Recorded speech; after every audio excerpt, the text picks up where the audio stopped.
Youth all India Congress Kashmiri समाज के सदर आर.के. भट्ट ने भी कश्मीरी पंडितों पर हो रहे हमलों की मजम्मत की है। आर.के. भट्ट ने कहा कि हम उम्मीद करते हैं कि सरकार कश्मीरी पंडितों की हिफाजत को यकीनी बनाएगी। कल जो दोबारा ये मैसेज हमें मिली कि सुप्रीम कोर्ट ने हमारी दोबारा प्ले को रिजेक्ट कर दिया, तो इसमें काफ़ी सारी निराशा कश्मीरी पंडित कम्युनिटी में दोबारा से आ गई। लेकिन हम अपनी जो हमारी वी आर ऑप्टिमिस्टिक, तो हम अपनी आशा को ख़त्म नहीं करेंगे। हम पिछले 32 साल से लड़ते आ रहे हैं और आगे भी जब तक हमारे में जान है हम इसके ऊपर लड़ते रहेंगे और सरकार से ये आग्रह करेंगे कि आपको पता है जितने भी कश्मीरी पंडितों को 89 से अभी तक मारा गया, उनके एफआईआर आपके पास दर्ज है आपके लोकल पुलिस स्टेशंस में।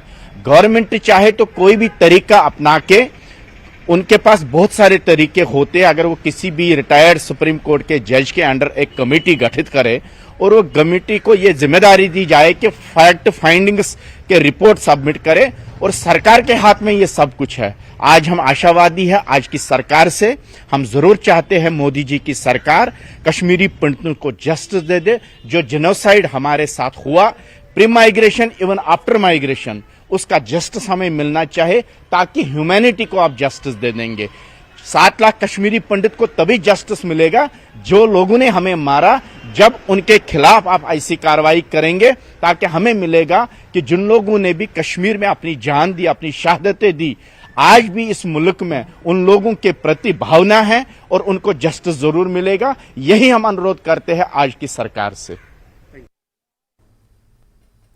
जेकेएनसी के जम्मू सूबाई सदर रतन लाल गुप्ता ने सुप्रीम कोर्ट की तरफ से दरख्वास्त खारिज करने पर रद्दमल जाहिर किया। उन्होंने कहा कि सुप्रीम कोर्ट हमारे मुल्क की सबसे बड़ी अदालत है, दोबारा अर्जी खारिज होने पर इस पर तबसरा करने से बचना चाहिए। सुप्रीम कोर्ट मुल्क का और जुडिशरी का हाईएस्ट हमारी कोर्ट है।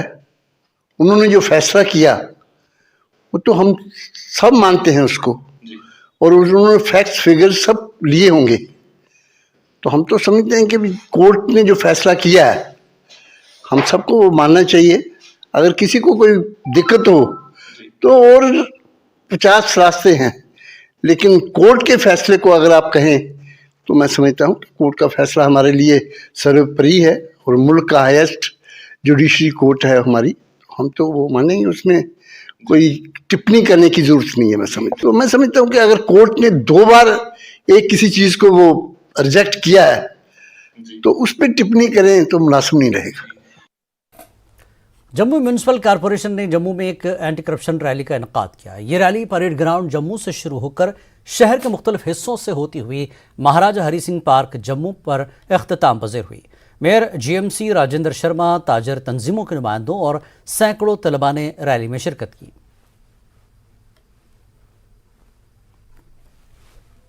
प्रधानमंत्री नरेंद्र भाई मोदी जी का दिल का दर्द महसूस करते हुए जो उन्होंने 15 अगस्त रेड फोर्ट से ये कहा था, आह्वान किया था कि आप मेरा साथ दीजिए, मैं भ्रष्टाचार को जड़ से मिटाना चाहता हूं, वो दर्द महसूस करते हुए हमारे उपराज्यपाल माननीय मनोज कुमार सिन्हा जी और हम सब ने ये अब प्रण किया है कि कम से कम जम्मू पूरे देश को रोशनी बताएगा कि भ्रष्टाचार मुक्त हम व्यवस्थाओं का निर्माण करेंगे।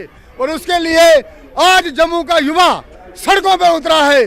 ट्रेडर यूनियन, धर्मगुरु, स्कूल्स, कॉलेज, यूनिवर्सिटीज, ये अपने आप में एक ऐतिहासिक पल है जहां जम्मू ने अपने आप को बदलने का ठाना है और नव व्यवस्थाओं का निर्माण करने का संकल्प लिया है। आपको लगता है कि यहाँ जो सड़क पे आने से आम लोग जो हैं, जो इस रैली में नहीं है, उन तक ये संदेश जाएगा कि अब करप्शन को खत्म करना है? ये जो अभी हम अभियान चला रहे हैं, ये सड़कों पर चलते हुए लोगों को ये हम आह्वान कर रहे हैं कि आइए मोदी साहब जी का दर्द पहचानिए। जिस दर्द ने उन्होंने कहा था कि मेरा आप साथ दीजिए, तो मुझे लगता है पूरी जनता उनके साथ है, क्योंकि युवा की साइड जाएगा। युवा जो संकल्प लेगा वो उद्देश्य अवश्य